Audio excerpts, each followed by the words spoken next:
Hello नमस्कार दोस्तों, स्वागत है आप सभी लोगों का विद्यार्थी कम्युनिटी के आपके अपने यूट्यूब चैनल पर। आप लोगों को मालूम ही होगा कि हमारे विद्यार्थी कम्युनिटी के द्वारा जो है वो सीजीपीएससी प्री 2025 को टारगेट में लेकर इंडिया और छत्तीसगढ़ दोनों के जीएस का फ्री ऑफ कास्ट आप लोगों के लिए पूरी फुलफिल तैयारी कराई जा रही है, जिसमें आज जनजाति की 6वीं क्लास है, जिसमें हम आज देखेंगे माड़िया, दंडावी माड़िया या फिर जिसे क्या कहा जाता है आपका बैसन हारम माड़िया कहा जाता है। और यह हमारे जो होती है छत्तीसगढ़ के दक्षिण छत्तीसगढ़ में निवास करती है। और बात करेंगे हम इनके महत्वपूर्ण पहलुओं पर, परिचय, सामान्य परिचय, नामकरण, उपजाति उपजाति, पर्व त्योहार, परंपरा। तो आप लोग जो होती है बिना स्किप किए हुए लास्ट तक वीडियो में जरूर बने रहिएगा। यहाँ से आपको जो होती है एक नंबर फिक्स है। बहुत महत्वपूर्ण टॉपिक मैं आप लोगों के लिए आज लेकर आया हूँ। देखिए, अब बात करें इसके जो सामाजिक संरचना की, तो पंडित केदारनाथ ठाकुर ने अपनी बस्तर भूषण में 1908 में माड़िया जनजाति की उत्पत्तियों का वर्णन किया है, जिसमें ना ही होती है।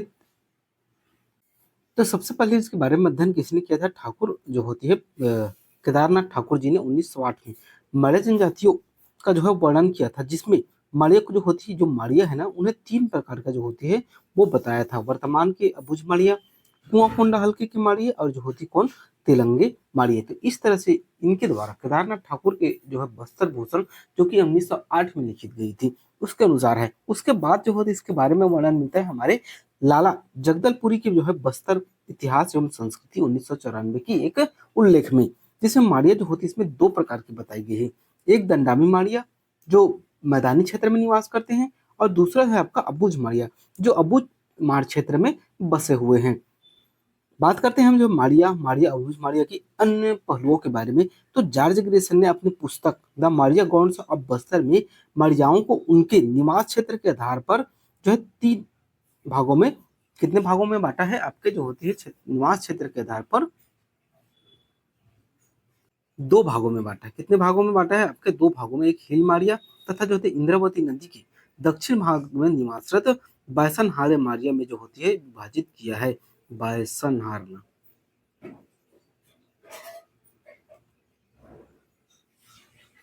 इसमें विभाजित किया है।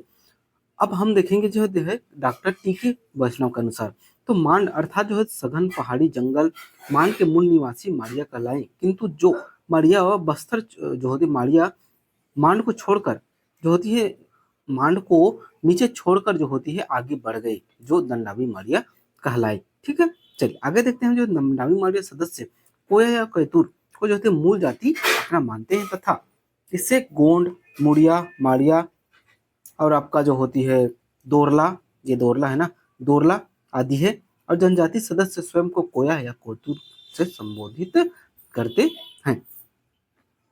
सामान्य परिचय की बात करें तो देखिए, नामकरण में के अनुसार माड़िया जनजाति के पुरुष सदस्यों द्वारा गौर से युक्त मुकुट धारण करते हैं, और इस कारण यह जो होती है माड़िया कहलाए। ऐसी जो किंवदंती है ना, ऐसा कोई प्रमाण नहीं मिला गया है, लेकिन हाँ, माड़िया जनजाति के व्यक्ति जो होती है गौर सिंह युक्त मुकुट पहनते जरूर हैं, जिसे वेरियर एल्विन ने विश्व का सबसे सुंदरतम नृत्य कहा था। ठीक है, उपजाति की बात करें तो यह जनजाति जो होती है वो गोंडों की उपजाति है। उत्पत्ति जो होती है भूमिल देव से इनकी उत्पत्ति हुई है। भीमुल देव के जो आशीर्वाद है ना, उनसे उत्पत्ति हुई है, ऐसा ये लोग मानते हैं। उत्पत्ति में बोली की बात करें तो गोंडी बोली, इस जो है जनजाति के लोग विशेष बोली बोलते हैं कोयतूर, जो कि एक प्रकार की क्या है, आपकी गोंडी बोली का ही भाग है कोयतूर। कोयतूर, ठीक है। भाषा परिवार की बात करें तो ये जो होती है द्रविड़ भाषा परिवार के अंतर्गत आती है, और छत्तीसगढ़ की जो होती है दक्षिण छत्तीसगढ़, जैसे कि बस्तर हो गया, कोंडागांव हो गया, बीजापुर, नारायणपुर, कांकेर के आसपास जो होती है निवास करती है, लेकिन सबसे ज्यादा जो होती है यह सुकमा और बस्तर में निवास करती है। बात करें जो है मकान और निवास की, तो इनके मकान को जो होती है वो वैडू कुर्मा कहा जाता है, और माड़िया जनजाति को वो मकान निम्न जो होती है 5 भागों में विभक्त रहता है। मकान को क्या कहते हैं? वैडू कुर्मा बोलते हैं। और ये मकान जो होती है ना, वो 5 भागों में विभक्त रहता है। कौन कौन से? अगही, अहपानी, आगता, सेंटम और वैडू कुर्मा। और एग्जाम में आप एग्जाम पेपर आप उठाकर देख लीजिए, कई एग्जाम में पूछा गया है कि अहपानी, आगता कौन सी जनजाति से संबंधित है? किससे संबंधित है आपके? तो ये जो होती है माड़िया जनजाति से संबंधित है। निवास की बात करें तो कोंडा, मैं आप लोगों को बताया हूँ कि ये जो होती है ना बस्तर संभाग में जो है वो प्रमुख जनजाति है, जो कोंडागांव, बस्तर, दंतेवाड़ा, सुकमा, नारायणपुर, बीजापुर क्षेत्र में निवास करती है। यह जनजाति छत्तीसगढ़ राज्य के अलावा आपके जो होती है छत्तीसगढ़ दक्षिण छत्तीसगढ़ से कौन कौन लगा हुआ है, ये आपका जो महाराष्ट्र लगा हुआ है, ये आपका तेलंगाना लगा हुआ है, ये आपका आंध्र प्रदेश लगा हुआ है। तो इन क्षेत्रों पर भी जो होती है ये जनजाति पाई जाती है, क्योंकि जल जंगल और जमीन को जो होती है किसी सीमा पे नहीं बांधा जा सकता। और ये जो जनजाति है वो जल और जमीन से जुड़ी हुई एक प्रमुख आपकी अभिव्यक्ति है बोल सकते हैं, जो इसके बगैर नहीं जीवन यापन कर सकती। आप जनजातियों को जो सघन बसाहट क्षेत्र यानी कि शहरी क्षेत्रों में लाकर देख लीजिए, वो स्वयं को एडजस्ट नहीं कर पाएंगे। वो अपने जल जंगल और जमीन से जुड़े रहना ही सर्वाधिक अच्छा समझते हैं। ठीक। सिहारी की बात करें तो इस प्रजाति के लोग जंगल में एक झोपड़ी बनाकर रहते हैं, जिसे क्या कहा जाता है आपका, सिहारी कहा जाता है। क्या कहा जाता है आपका, सिहारी। चलिए आगे बढ़ते हैं। रांधा लोना क्या है, तो रांधा लोना जो होती है रसोई घर को बोलते हैं, लोना जो होती है आवास को, माने को टाम जो होती है बैठक कक्ष को, और शेर जो होती है वो बरामदा या को कहा जाता है। और पटानत जो होती है आपका जो है शयन जो होती है शयन सॉरी पटानत बरामदा या पटानत शेर को कहा जाता है। शयन बिस्कट जो होती है हो गया है, ये जो है थोड़ा सा प्रिंटिंग मिस्टेक है, थोड़ा सा मैं आप लोगों को बता देता हूँ। देख कैसा है आपका, ये जो रांधा लोना है ना वो रसोई घर को बोलते हैं, और लोना जो होती है आपके आवास को बोलते हैं। मान्य कोट्टाम जो होती है वो बैठक कक्ष को बोलते हैं। मान्य कोट्टाम किसको बोलते हैं, बैठक कक्ष को बोलते हैं। और जो उसेर है ना, ये ओसेर है, ओसेर।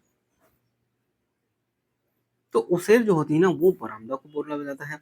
पटानत जो होती है शयन कक्ष, जो शयन कक्ष होता है उसे कहा जाता है। अब बिस्कबट जो होती है वो शमशान को कहा जाता है। वहीं अगर बिज्जल होना की बात करें तो जो होती बिज्जल होना की बात करें तो धान भंडार गृह, जो धान भंडार गृह है ना वो उसे कहा जाता है बिज्जल होना। अब गोदमाल की बात करें तो गोदमाल किसे कहा जाता है, गोद में गोदवाने की जो प्रथा है उसे ही कहा जाता है। और बेटा जो होती है वो शिकार को कहा जाता है। किसे कहा जाता है आपको, शिकार को। ठीक है। प्रमुख संस्कारों की बात करें तो जो होते हैं मृत्यु संस्कार इसमें प्रमुख प्रचलित है, जिसमें कुटेह किसे कहा जाता है, तो कुटेह जो होती है तीसरे दिन या कुछ दिनों बाद यह संस्कार किया जाता है, जिसमें जो मृत आत्मा को जो होती है पूजा कक्ष के में जो होती है पितर देव में हेतु स्थापित करते हैं, जिसे हनाल जो होती है अनाल कुडा कहा जाता है। क्या कहा जाता है, अनाल कुडा कहा जाता है। क्या कहा जाता है, अनाल कुडा। ठीक। चलिए आगे देखते हैं। स्मृति स्तंभ की बात करें तो दंडामी मारिया स्थिति स्तंभ के बारे में बात करें तो दंडावी मारिया में मृतक के प्रति श्रद्धा स्नेह तथा जो है चिरकाल तक जो स्मरण को बनाए रखने के उद्देश्य से स्मृति स्तंभ जो है वो लोग स्थापित करने की परंपरा है। इसे हल स्मृति साम भी जो होती है एवं मृतक स्तंभ भी कहते हैं। बात करें अन्य पहलुओं की तो यह कुटेह के दिन क्या करते हैं, स्थापित करते हैं। ये जो स्मृति स्तंभ है ना इसे कुटेह के दिन ही स्थापित करते हैं। दंडामी मारिया जनजाति में इसे कल्ल तान्या कल्लम व मठ प्रकार की स्मृति स्थापित जो है इसमें किया जाता है। यह स्मृति स्तंभ काष्ठ एवं पत्थर दोनों से बनाया जाता है, जिसमें जिसने जो होती है जिसमें अगर हम देखें तो काष्ठ, यहाँ काष्ठ है ना, जो काष्ठ का स्तंभ है स्थापित पूर्व खुदाई की जाती है, जबकि जो पत्थर से स्थापित करने के बाद जो है उसमें चित्रकारी किया जाता है। तो जो स्मृति स्तंभ है ना, जो पूर्वजों की स्मृति में या याद में गढ़ाई जाती है वो दो प्रकार से गढ़ाई जाती है, एक काष्ठ की और एक जो होती है वो आपके पत्थर की। तो दोनों प्रकार का जो होती है इसमें प्रचलित है। आगे देखते हैं हम घोटुल क्या है। तो क्या जो हमारे जनजाति में घोटुल का संचालन जो है विधुर या परित्यक्त यानी कि जो होती है विधुर का मतलब होता है विधवा महिला, विधवा महिला के द्वारा घोटुल का संचालन किया जाता है। लांदा क्या है, तो जो है चावल की एक शराब होती है जिनका उपयोग विवाह के समय क्या किया जाता है, उपयोग इसका किया जाता है। अगर हम प्रमुख पर्व और त्योहारों की बात करें तो जो प्रमुख त्योहार के रूप में असुम त्योहार मनाया जाता है हरियाली के समय, या फिर हरियाली से संबंधित है आपकी असुम त्योहार। तो अगर हम कोड़ता की बात करें तो कोड़ता जो होती है एक क्या है, नमकहानी पर्व है। ठीक है। नुका नोरदा नाथ का मतलब होता है नए चावल धोने का पर्व। और वहीं अगर हम बात करें किसकी, तो दियारी या जो है कक्सार पर्व की, किसकी, दियारी। या कक्सार पर्व की। तो यह किससे संबंधित है? आपका गोत्र देव की पूजा से संबंधित है। दियारी पर्व जो है किससे संबंधित है? आपके गोत्र जो देव है ना उससे संबंधित है। चलिए आगे देखते हैं हम। नृत्य की बात करें तो बैसनहार ना जो नृत्य है या फिर गौर नृत्य जो होती है वो भैंस के सिंग के समान टोपी पहनकर, यानी कि जो भैंस की जो सिंग होती है ना, आपको जो बस्तर पंडुम है ना उसमें आप देख पाएंगे कि किस तरह से एक मोर मुकुट को जो है पहना जाता है, जिस जो होती है किसका प्रतिरूप होता है? एक गौर जो सिंह है ना वो गौर भैंस का जो होती है वो प्रतीक होता है। यात्रा पर्व के दौरान जो होती है यह जो होती है बैसनहार जो नृत्य है वो किया जाता है। मारिया की उपशाखा दंडावी मारिया द्वारा भी यह नृत्य किया जाता है। प्रमुख देवी देवता की बात करें तो इस नृत्य को वेरियल एल्विन ने विश्व के सबसे सुंदरतम नृत्य कहा है। और दंतेश्वरी देवी, माउली देवी, भैरम देव, परदेसी माता, बंजारी माता, गोत्रपेन तथा जो है पूर्वज देव इनकी आपके दंडावी मारिया की प्रमुख देवी देवता हैं और ये इनकी पूजा करते हैं। अगली बात करें जो होती है इनकी गीत की, तो जो होती है पिंडुम पाटा जो है एक क्या है? विवाह गीत है। करसार पाटा जो होती है गोत्रदेव की यात्रा के गीत है। और नाल पाटा जो होती है मृत्यु संस्कार की गीत है। और जो है पटेवा पाटा जो होती है नामकरण संस्कार के लिए इससे संबंधित है, नामकरण संस्कार से। ठीक है। विशेष की बात करें जो होती है तो कृषि कृषि में जो होती है एक जो कौन सी कृषि करते हैं? आपकी पेत्ता कृषि करते हैं। अब पेय पदार्थ में जो होती है ये सल्फी का उपयोग करते हैं। और इनसे संबंधित एक प्रमुख पुस्तक है जो वेरियल एल्विन द्वारा लिखी गई है। कौन सी पुस्तक? द गौर। तो ये था हमारा जो होती है आज का सेशन, जिसमें हमने देखा जो होती है दंडावी मारिया से संबंधित महत्वपूर्ण पहलुओं को, प्रमुख त्योहार, रस्म, मृत्यु संस्कार, प्रमुख त्योहार, देवी देवता और कृषि पेय पदार्थ और पुस्तक के साथ साथ ही हमने देखा इनके मकान को क्या बोलते हैं, निवास स्थान, शब्दावली, लोनु क्या है अघी, अगाह, आक्ता, टेसेंटम। तो हमने पूरी तरीके से जो होती इस दंडाई मारिया को आज पूरा अध्ययन कर लिया है। तो मिलते हैं नेक्स्ट वीडियो में, तब तक के लिए जय हिंद, जय भारत, जय छत्तीसगढ़। और बेहतर लगे तो लाइक कीजिए, सब्सक्राइब कीजिए, ज्यादा से ज्यादा लोगों तक शेयर कीजिए।